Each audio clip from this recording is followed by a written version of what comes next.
because we are kings and our words matter.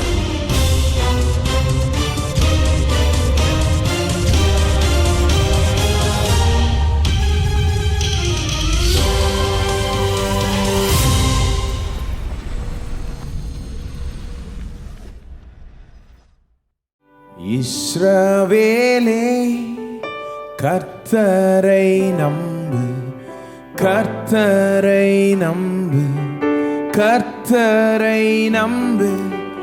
இஸ்ரவேலே அவரும் துணையும் கேடகமானவர்,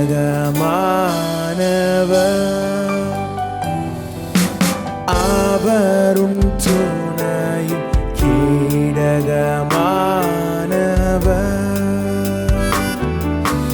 இஸ்ரவேலே கர்த்தரை நம்பு, கர்த்தரை நம்பு, கர்த்தரை நம்பு.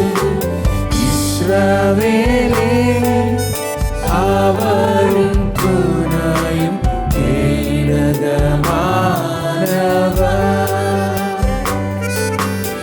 அவரும் துணையும் கேடகமானவர்.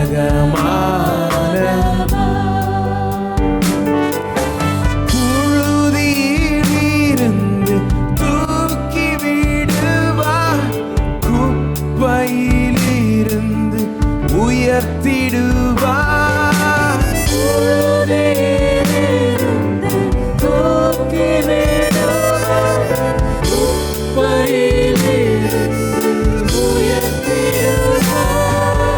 பிரபுக்களோடும் ராஜாக்களோடும் உட்கார செய்பவன் உனக்கு உண்டு.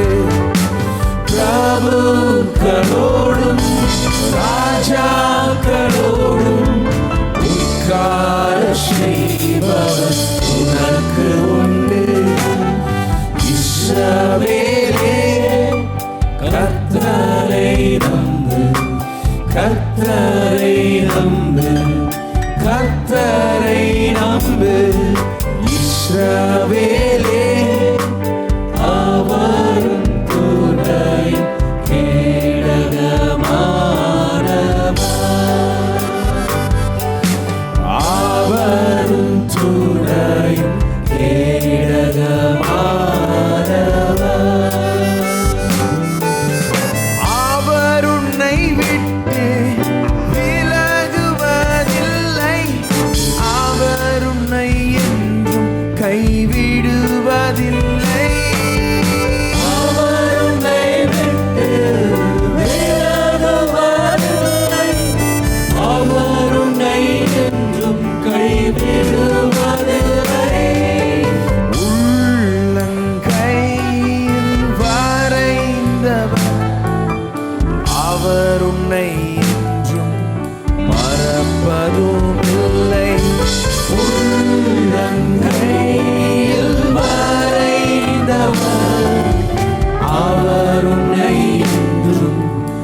இல்லை. உள்ளங்கையில் வரைந்தவர் அவர் உன்னை என்றும் மறப்பதும் இல்லை.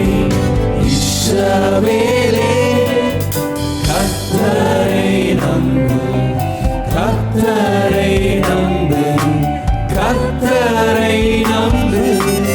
இஸ்ரவேலே அவரும் துணையும் கேடகமானவர்,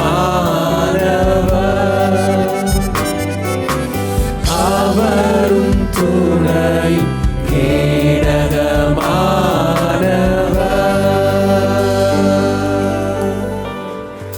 நம்மளும் எழுந்து நின்று பாடுவோம். கர்த்தரை நம்பு. எத்தனை பேர் கர்த்தரை நம்புகிறீர்கள்? கர்த்தர் நம்மகிட்ட பெரிய ஒன்றும் எதிர்பார்க்கறது இல்லை பாருங்க, ரொம்ப எதிர்பார்க்கறது இல்லை. அவர் கஷ்டமான காரியங்கள்லாம் அவரே செய்கிறாரு. இருக்கிறதுலே பெரிய பெரிய விஷயங்கள்லாம் அவரே செஞ்சு முடிச்சிடுறாரு. இயேசுவே வந்து நமக்காக பரலோகத்திலிருந்து இறங்கி வந்து இங்கே நமக்காக வாழ்ந்து, பரிசுத்தமாக வாழ்ந்து, நமக்காக பாடுபட்டு, நமக்காக மரித்தார், நமக்காக உயிர் தெழுந்தார். எல்லாம் அவர் செஞ்சார். நாம் அதெல்லாம் செய்யவே இல்லை பாருங்க. நம்ம என்ன பண்ண சொல்றாரு? நம்ப சொல்றாரு. அவர் செய்த காரியத்தை நம்ப சொல்றார். நமக்காக செய்து முடித்தவைகளை நம்ப சொல்றார். அவ்வளோதான் அவர் எதிர்பார்க்கிறார். ஆனால் அதே நமக்கு ஒரு கஷ்டமாக தோணுது. சில நேரம் கஷ்டமாக இருக்குங்க நம்புறது, கஷ்டமாக தான் தோணும். ஆனால் அவர் உண்மை உள்ளவர். அவர் சொல்லிட்டாருன்னா கண்டிப்பாக செய்வார். வாக்குத்தத்தத்தை கொடுத்துட்டாருன்னா பின் வாங்கிறது கிடையாது. அவர் வாக்குத்தத்தத்தை மட்டும் நம்ம இறுக்கி பிடிச்சிக்கிட்டா போதும். அவர் ஒருபோதும் வாக்கு மாறாதவர், மாறினதே கிடையாது. அவருக்கு 100% ரெக்கார்டு இருக்கு. ஒரு ஆள் கூட சொல்ல முடியாது சரித்திரத்தில் நான் அவருடைய வாக்குத்தத்தத்தை நம்பி வாழ்ந்தாங்க ஆனால் கைவிட்டுட்டாருன்னு யாருமே சொல்லவே முடியாது. அப்பேற்பட்ட ரெக்கார்டை வைத்திருக்கிறவரை நம்புறது ஆக்சுவலாக பார்த்தீங்கன்னா ஈஸி தான். ஆகவே நம்புறது கஷ்டம் கிடையாது, ஈஸி தான். எல்லாரும் சொல்லுங்க, ஈஸி. கர்த்தரை நம்புவேன், என்னை கைவிட மாட்டார். தொடர்ந்து இந்த பாடலை பாடும்போது அவரை நம்பி எல்லா நம்பிக்கையும் விசுவாசத்தையும் அவர் மேலே வைப்போம், அவருடைய வாக்குத்தத்தங்கள் மேலே வைப்போம்.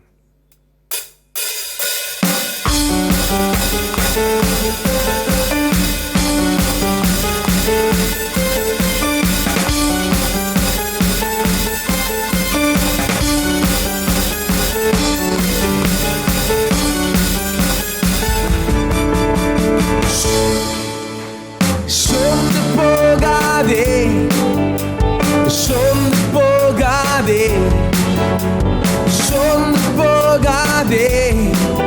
உன்னை அழைத்தவர் உண்மையுள்ளவர். சோர்ந்து போகாதே, சோர்ந்து போகாதே, சோர்ந்து போகாதே. உன்னை அழைத்தவர் உண்மையுள்ளவர். வாக்கு பண்ணினவர் மாறிடா, வாக்கு தத்தம் நிறைவேற்றுவார். வாக்கு பண்ணினவர் மாறிடா, வாக்கு தத்தம் நிறைவேற்றுவார். வாக்கு பண்ணினவர் மாறிடா, வாக்கு தத்தம் நிறைவேற்றுவார். வாக்கு பண்ணினவர் மாறிடா, வாக்கு தத்தம் நிறைவேற்றுவார். சோர்ந்து போகாதே, சோர்ந்து போகாதே, சோர்ந்து போகாதே. உன்னை அழைத்தவர் உண்மையுள்ளவர். சோர்ந்து போகாதே, சோர்ந்து போகாதே, சோர்ந்து போகாதே. உன்னை அழைத்தவர் உண்மையுள்ளவர். அவர் மனிதர் அல்லவே, பொய் சொல்வதில்லையே. அவர் உண்மையுள்ளவர், வாக்கு மறப்பதில்லையே. அவர் மனிதர் அல்லவே, பொய் சொல்வதில்லையே. அவர் உண்மையுள்ளவர், வாக்கு மறப்பதில்லையே. வாக்கு தந்தவர், சேர்ந்தவர், சிறந்ததை தருபவர், ஏமாற்றம் நமக்கில்லையே. வாக்கு தந்தவர் சிறந்தவர், சிறந்ததை தருபவர், ஏமாற்றம் நமக்கில்லையே. சோர்ந்து போகாதே, சோர்ந்து போகாதே, சோர்ந்து போகாதே, உன்னை அழைத்தவர் உண்மை உள்ளவர். சோர்ந்து போகாதே, சோர்ந்து போகாதே, சோர்ந்து போகாதே, உன்னை அழைத்தவர் உண்மை உள்ளவர். காலங்கள் கடந்ததோ, தாமதமானதோ, வாக்கு தத்தங்கள் மீது நம்பிக்கை தளர்ந்ததோ. காலங்கள் கடந்ததோ, தாமதமானதோ, வாக்கு தத்தங்கள் மீது நம்பிக்கை தளர்ந்ததோ. வாக்கு தந்தவர் சிறந்தவர், சிறந்ததை தருபவர், ஏமாற்றம் நமக்கில்லையே. வாக்கு தந்தவர் சிறந்தவர், சிறந்ததை தருபவர், ஏமாற்றம் நமக்கில்லையே. சோர்ந்து போகாதே, சோர்ந்து போகாதே, சோர்ந்து போகாதே, உன்னை அழைத்தவர் உண்மை உள்ளவர். சோர்ந்து போகாதே, சோர்ந்து போகாதே, சோர்ந்து போகாதே, உன்னை அழைத்தவர் உண்மை உள்ளவர். அவர் மனிதன் அல்லவே, பொய் சொல்வதில்லையே. அவர் உண்மையுள்ளவர், வாக்கு மறப்பதில்லையே. அவர் மனிதன் அல்லவே, பொய் சொல்வதில்லையே. அவர் உண்மையுள்ளவர், வாக்கு மறப்பதில்லையே. வாக்கு தந்தவர் சிறந்தவர், சிறந்ததை தருபவர், ஏமாற்றம் நமக்கில்லையே. வாக்கு தந்தவர் சிறந்தவர், சிறந்ததை தருபவர், ஏமாற்றம் நமக்கில்லையே.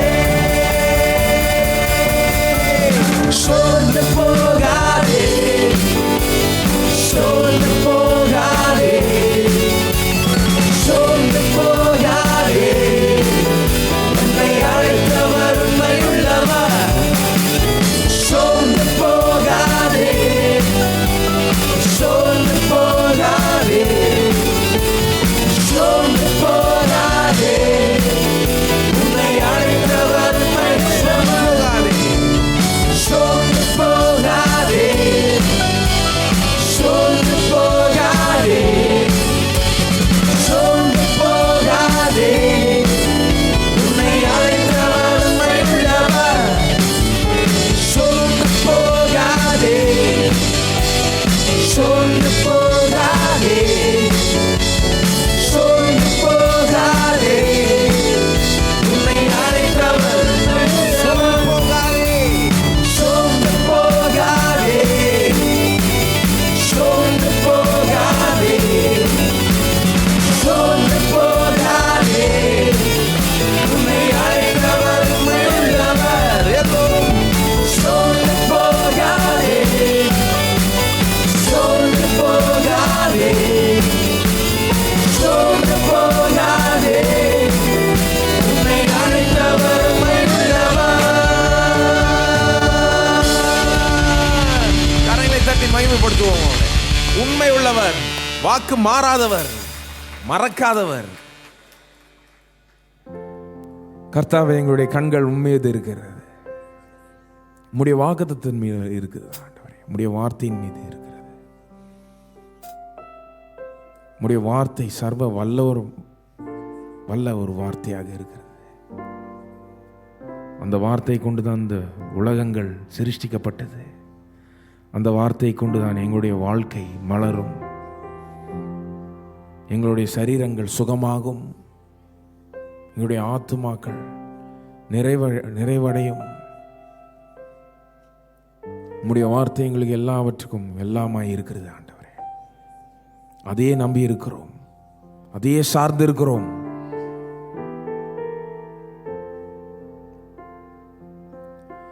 அவர் வார்த்தையால்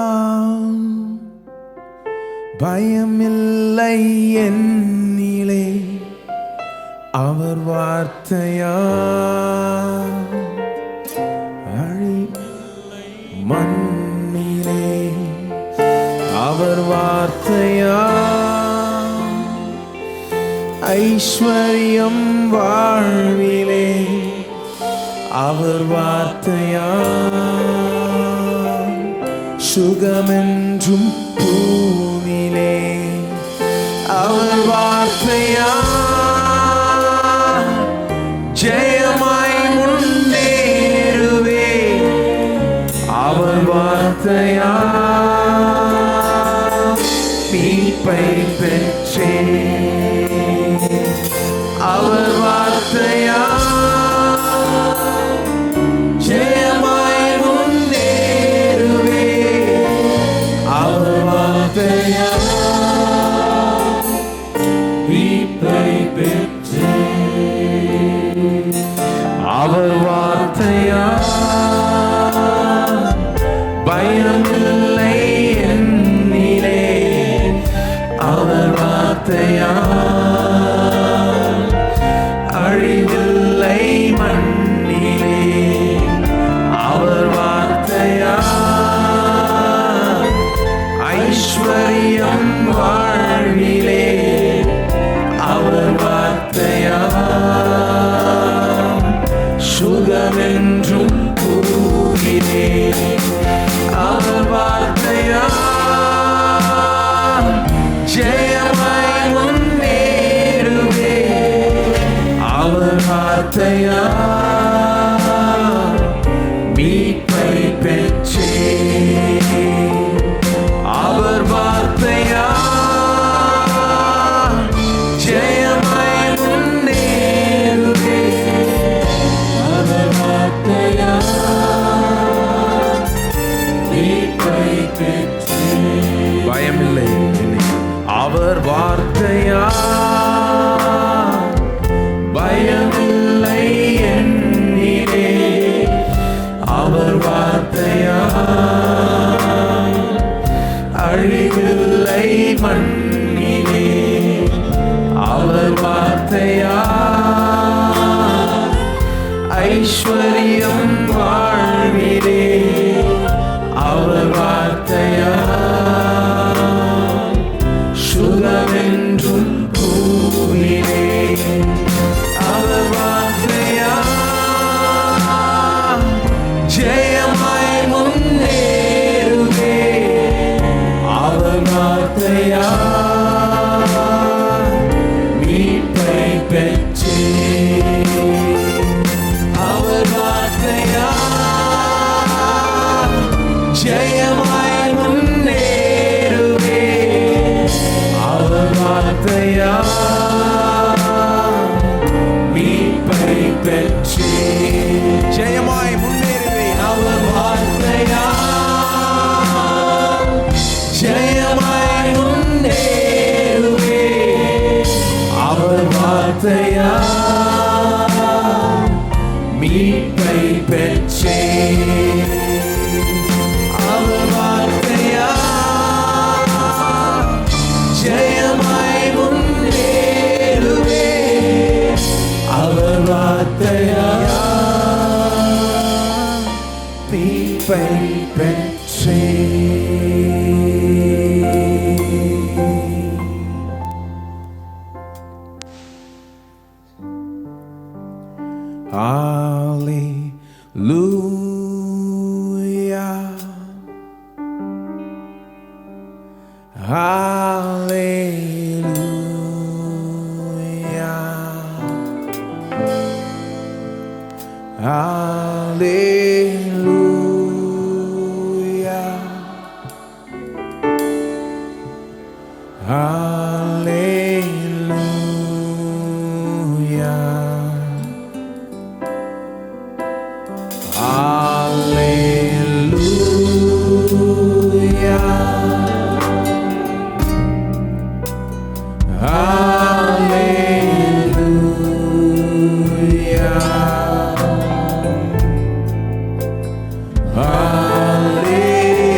கரங்களையும் கர்த்தருக்கு முன்பாக உயர்த்துவோம்.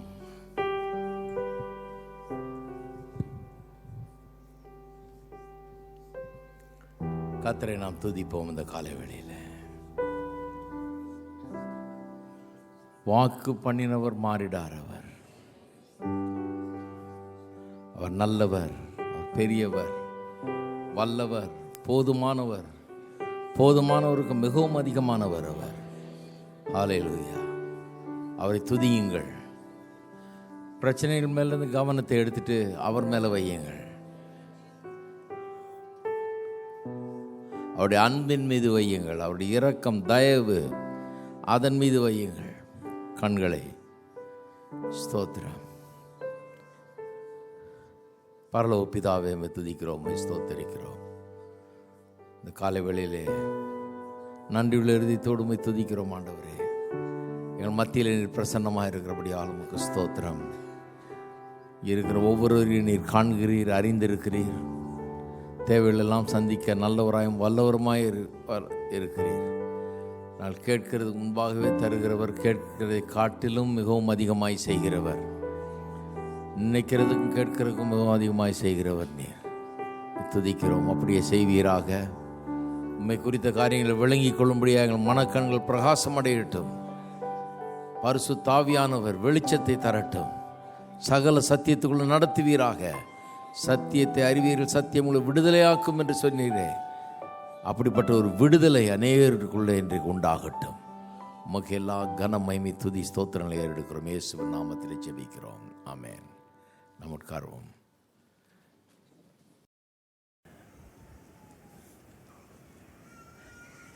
இன்றைக்கு நம்முடைய மத்தியிலே சகோதரர் ஜாலி ஏப்ரஹாம் அவர்கள் வந்திருக்கிறார்கள். அவர்கள் பாட்டு பாடும்படியாய் நான் அழைக்கப் போகிறேன். சகோதரர் ஜாலி ஏப்ரஹாம் அவர்களை எல்லாருக்கும் தெரியும். இந்த ஊரில் கிறிஸ்தவர்கள் மத்தியிலே எல்லாருக்கும் அவரை குறித்து தெரியும். அநேக வருஷங்களாக திரையுலகில் பாடிக்கொண்டிருந்தவர். கர்த்தருக்கென்று தன்னை அர்ப்பணித்து கர்த்தருக்காக மட்டுமே பாடும்படியாக கடந்த பல வருஷங்களாக அப்படி பாடிக்கொண்டிருக்கிறார். நிறைய சிடிக்களெல்லாம் ப்ரொடியூஸ் பண்ணியிருக்கிறார். அவருடைய பாடலை ஏராளமான பேர் விரும்பி கேட்கிறார்கள். அவர் இந்த காலை வேளையில் இங்கே வந்திருப்பது நமக்கு சந்தோஷம் அளிக்கிறது. அவரை நாம் கரங்கள் தட்டி நாம் வரவேற்போம்.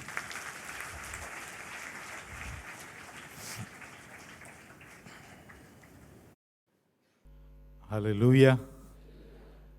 உங்களை நான் பார்க்கும்போது ரொம்ப சந்தோஷம். இது கர்த்தர் உண்டு பண்ணின நாள்.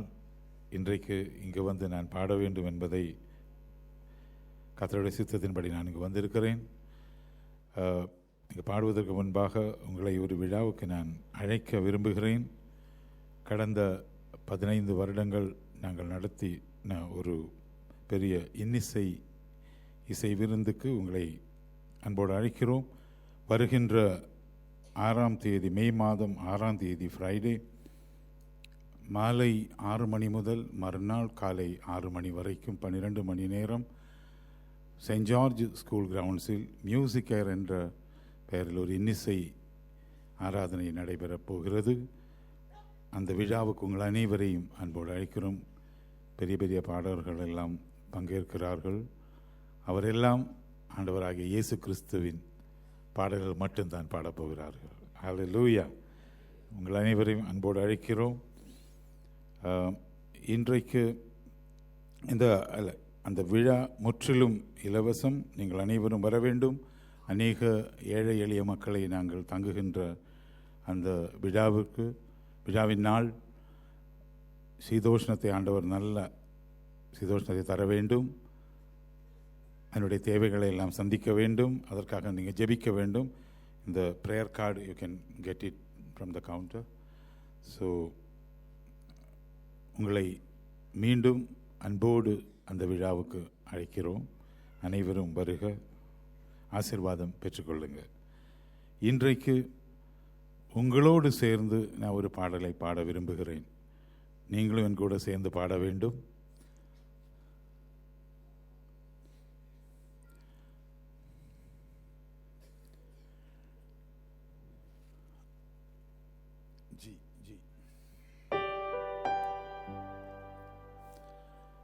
உங்களை பாடல் நான் கேட்டேன். நீங்கள் ரொம்ப நல்லா பாடுறீங்க. அதனால உங்களோடு சேர்ந்து பாடுவதற்காக இந்த பாடலை நான் செலக்ட் பண்ணினேன். ஓகே,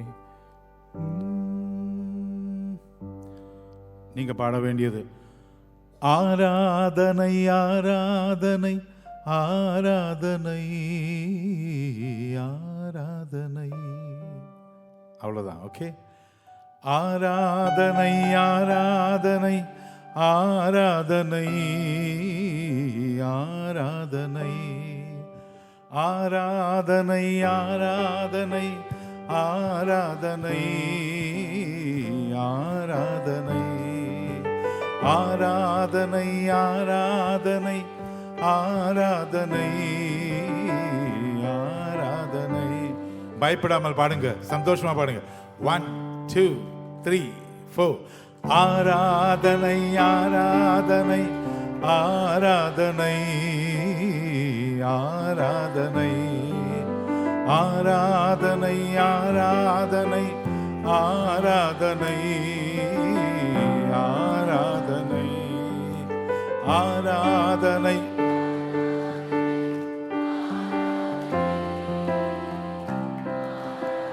இன்னும் சத்தமாக, ஆராதனை ஆராதனை ஆராதனை ஆராதனை.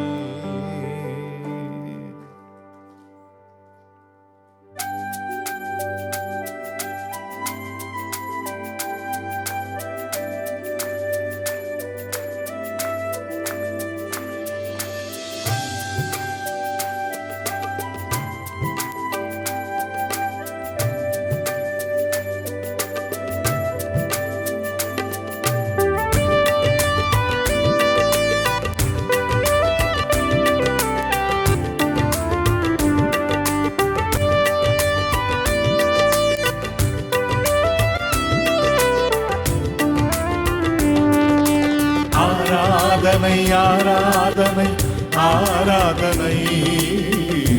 ஆராதனை ஆராதனை ஆராதனை ஆராதனை ஆராதனை ஆராதனை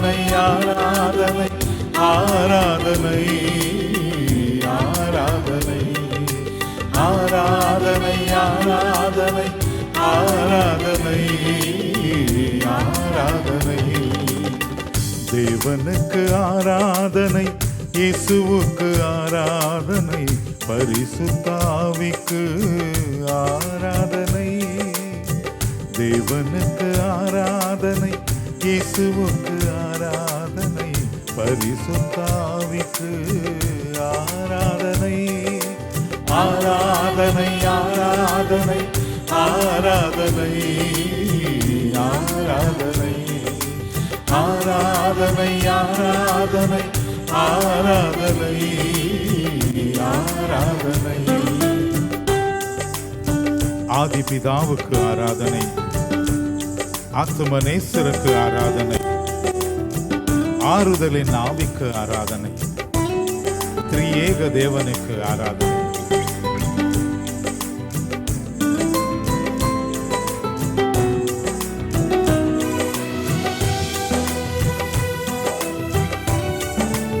கரங்கள் தட்டி பாடும்.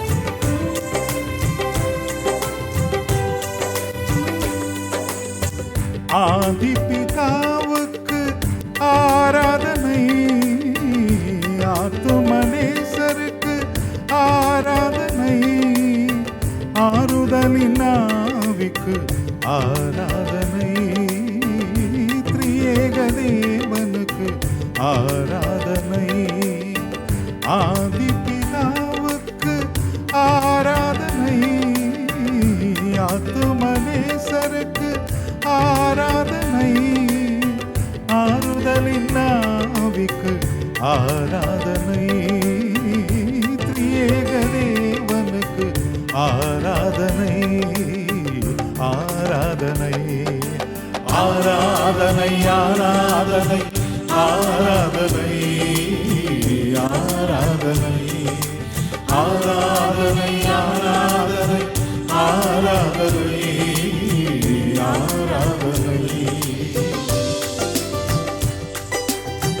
தூய பிதாவுக்கு ஆராதனை, தூய கிறிஸ்தேசுவுக்கு ஆராதனை, தூயாவியானவருக்கு ஆராதனை, திரியேக தேவனுக்கு ஆராதனை.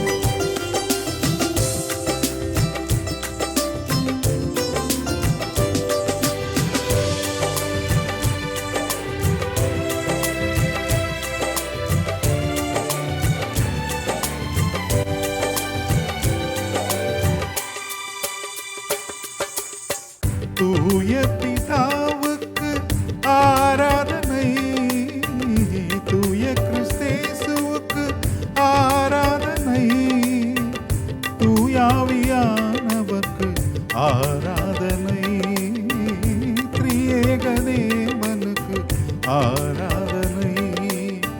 தூய பிதாவுக்கு ஆராதனை, தூய கிறிஸ்தேசுவுக்கு ஆராதனை, தூயாவியானவர்க்கு ஆராதனை, திரியேக தேவனுக்கு ஆராதனை. ஆராதனை ஆராதனை ஆராதனை ஆராதனை ஆராதனை ஆராதனை ஆராதனை ஆராதனை ஆராதனை. தந்தையாம் தேவனுக்கு ஆராதனை, தம்மையே தந்தவர்க்கு ஆராதனை, தேற்றரவாளனுக்கு ஆராதனை, திரியேக தேவனுக்கு ஆராதனை.